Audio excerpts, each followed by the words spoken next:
आपको धीरे धीरे अपने शरीर के ऊपर डाउट आता है, और जब ये डाउट बहुत पक जाता है, जब आपकी सीकिंग मैच्योर हो जाती है, तब आपको कन्विक्शन होता है कि आप ये शरीर नहीं हैं।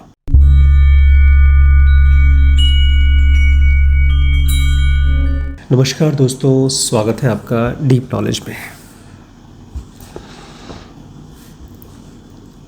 इस समय धरती पर तकरीबन 7 अरब इंसान हैं, लोग हैं, और उसमें से मुश्किल से 700 लोग भी ऐसे नहीं होंगे जो अपनी कॉन्शियसनेस को समझ पा रहे होंगे, उसके बारे में सही तरीके से सोच पा रहे होंगे। इसका मतलब ये है कि 0.1% भी इस बात को नहीं जानते जो हम लोग डिस्कस करने वाले हैं, क्योंकि ज़्यादातर लोग कॉन्शियसनेस को जानना ही नहीं चाहते। सबसे पहली बात, वो लोग सचमुच के सीकर नहीं हैं। सीकर कौन होता है? ट्रू सीकर, सच्चा स्पिरिचुअल सीकर कौन होता है? जो खुद को जानना चाहता है, जो खुद की खोज कर रहा है। अब या तो हम आसपास में जो भी बकवास चल रही है उसको मान लें, जबकि हम जानते हैं कि लाइफ में सफ़रिंग चल रही है। हमको पता है कि हम सफ़र नहीं करना चाहते, हमें सफ़र नहीं करना चाहिए, फिर भी हम मान लें कि कोई और रास्ता नहीं है, या हम सीकर बन जाएं। तो ज़्यादातर लोग तो इसी में से बाहर निकल जाते हैं। तो सबसे पहले अपने आप से पूछिए, क्या आप ट्रू सीकर हैं? इसका आंसर किसी से मत पूछिए, खुद से पूछिए, और इसका आंसर बोलिए मत, इवन सोचिए भी मत। इसका आंसर आएगा जब आप रोज़ अपने आप से पूछेंगे, क्या मैं सच्चा स्पिरिचुअल सीकर हूँ? किसी का वफादार नहीं, किसी का शिष्य नहीं। आपको गाइड करने के लिए बहुत से लोग हैं, धरती है, आसमान है, एंशिएंट मास्टर्स हैं, स्क्रिप्चर्स हैं, लेकिन प्रॉब्लम ये है कि आप अभी ट्रू सीकर नहीं हुए हैं। जिस दिन आपका माइंड सीकिंग के प्रोसेस में चला जाएगा, एक स्टेबल सीकिंग, फिलहाल आपकी जो सीकिंग है ना, वो एक डिस्टर्ब फ्रस्ट्रेटेड स्टेट है, जिसमें आप एक डूबते हुए इंसान की तरह, लेकिन बेहोश इंसान की तरह कोई भी चीज़ पकड़ना चाहते हैं, किसी भी बात को मान लेना चाहते हैं ना। जब तक आप अपने कोर तक न पहुंच जाएं, तब तक आपको आराम नहीं करना है, तब तक अंदर से सर्च चलती रहनी चाहिए। यही ज़नोगा कहती है, the sage is one who is stirred within. एक साधु या तपस्वी वो है जो बाहर से दिखावा नहीं करता, वो अंदर से स्टर्ड है, मंथन में है। जब समुद्र मंथन होता है तो उसमें से विष निकलता है, उसमें से अमृत निकलता है।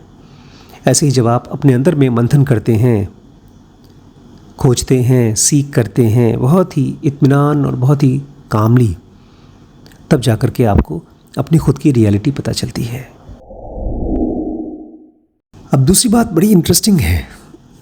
हम सब पढ़ते तो हैं, स्क्रिप्चर्स को पढ़ते हैं, लोगों को सुनते हैं, हम लोग कोर्सेज भी ज्वाइन करते हैं, लेकिन हमको एक चीज़ पॉसिबल नहीं हो पाती, और वो है राइट कन्विक्शन,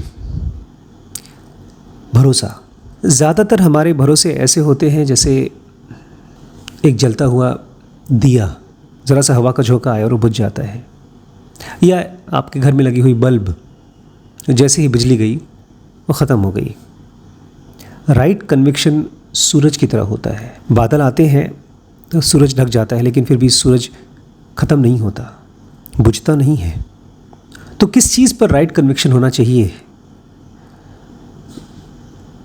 कि आप ये शरीर नहीं हो सकते।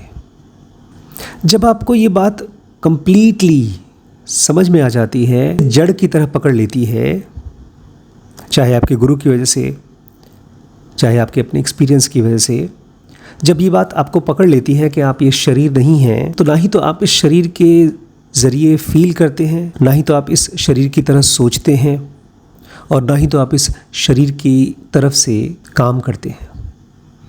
फिलहाल आप शरीर हैं, एक तरह से शरीर के वकील हैं।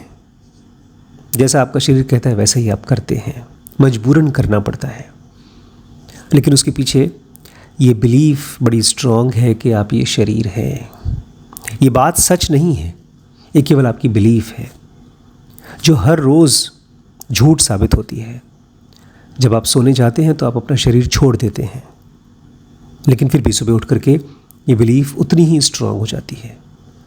लेकिन जब आप कोई स्पिरिचुअल सत्संग करते हैं, किसी ट्रू जेन्युइन टीचर के साथ कनेक्ट होते हैं, तब आपको धीरे धीरे अपने शरीर के ऊपर डाउट आता है। और जब ये डाउट बहुत पक जाता है, जब आपकी सीकिंग मैच्योर हो जाती है, तब आपको कन्विक्शन होता है कि आप ये शरीर नहीं हैं।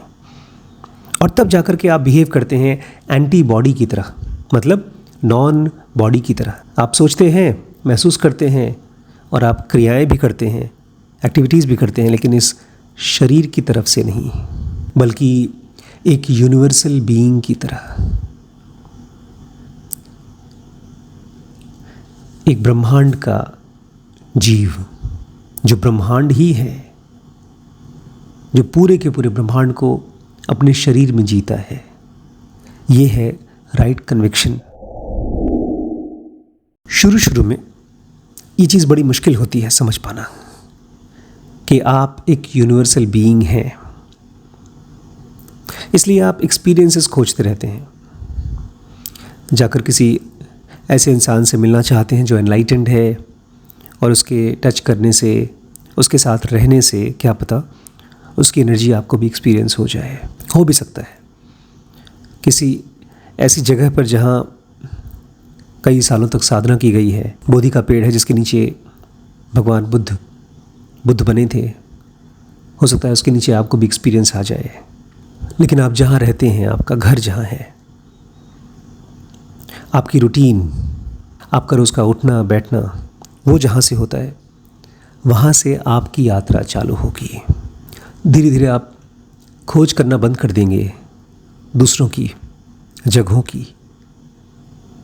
आप एक्सपीरियंसेस भी खोजना बंद कर देंगे, क्योंकि आपको धीरे धीरे खुद ब खुद एक्सपीरियंसेस आना शुरू हो जाएंगे आपके अपने यूनिवर्सल बीइंग होने का। ये आपकी सेकंड डिस्कवरी होगी। सबसे पहली डिस्कवरी है कि आप ये शरीर नहीं हैं, और ये सेकंड डिस्कवरी है कि आप एक यूनिवर्सल बीइंग हैं। आपको खुद से पूछना होगा, आपको समझना होगा कि स्पिरिचुअलिटी का हार्ट ऑफ द प्रॉब्लम क्या है, बल्कि लाइफ में हर एक सिचुएशन का मेन प्रॉब्लम क्या है, कोर क्या है, इशू क्या है, क्या चीज़ है जो हम सॉल्व करने की कोशिश कर रहे हैं अपनी स्पिरिचुअल जर्नी में। दो चीज़ें हैं, या तो आप शरीर हैं और आप शरीर के गुलाम की तरह बिहेव करते हैं, जीते हैं, या आप एक यूनिवर्सल बीइंग हैं और एक मालिक की तरह जीते हैं। अगर शरीर हैं तो आप शरीर के भी और आसपास की परिस्थितियों के भी गुलाम हैं, और अगर आप यूनिवर्सल बीइंग हैं तो आप इस आसपास की पूरी दुनिया के मालिक हैं। लेकिन आखिरी में आपको ये ज़रूर पता होना चाहिए कि चाहे फिज़िकल बॉडी का कॉन्शियसनेस हो, चाहे यूनिवर्सल बीइंग का कॉन्शियसनेस हो, वो आपका सच्चा घर नहीं है, वो आपका सच्चा अबोर्ड नहीं है। जैसे एक आदमी घर से निकलता है, किसी बाइक में या किसी कार में बैठ कर के ट्रैवल करता है, ऐसे ही जब आप इस दुनिया में आएंगे तो या तो शरीर की तरह जी सकते हैं, या तो एक यूनिवर्सल बीइंग की तरह, एक ऐसे बीइंग की तरह जो इस पूरी दुनिया का मालिक है। लेकिन आपका सच्चा अबोर्ड ये दोनों नहीं है, इन दोनों के बियॉन्ड है। इस चीज़ को बता पाना, एक्सप्रेस कर पाना ऑलमोस्ट इम्पॉसिबल है, क्योंकि आप जब उस स्टेज पर पहुंचते हैं तो आप देखते हैं ना ही तो आप कॉन्शियसनेस है, ना ही तो आप अनकॉन्शियसनेस है, आप इन दोनों के बियॉन्ड हैं। जो आदमी एनलाइटन हो जाता है वो ये नहीं कह पाता कि मैं ईश्वर के अंदर रहता हूँ, वो ये भी नहीं कह पाता कि ईश्वर मेरे अंदर रहता है, क्योंकि जिसको आप ईश्वर कहते हैं वो एक यूनिवर्सल लाइट है, एक यूनिवर्सल लव है जो हर चीज़ को कनेक्ट करती है हर चीज़ से, एक यूनिवर्सल विटनेस है। लेकिन जब आप खुद को परम तत्व पे पहुंचा हुआ पाएंगे तो आप देखेंगे आप इन दोनों के बियॉन्ड हैं। आपकी रियलिटी केवल एक ही चीज़ से एक्सप्रेस हो सकती है कि आप हर चीज़ के बियॉन्ड हैं। लेकिन उसके लिए आपको शुरुआत कहाँ से करनी पड़ेगी? ट्रू सीकर बन के, उसके बाद राइट कन्विक्शन, इसके बाद सेकंड डिस्कवरी, और आपको हमेशा याद रखना पड़ेगा कोर ऑफ द प्रॉब्लम कि मैं शरीर की तरह जी रहा हूँ या यूनिवर्सल बीइंग की तरह। और लास्ट में ध्यान रखिएगा ये सारी की सारी जर्नी सब्र के साथ होनी है। जहाँ बेसब्री आई वहाँ पर आप शरीर हो गए। एक म्यूज़िशियन की तरह अपने आप को खोजिए, जैसे एक म्यूज़िशियन अपने सुर को खोजता है, अपने संगीत को खोजता है। आप अपने बीइंग को खोज रहे हैं।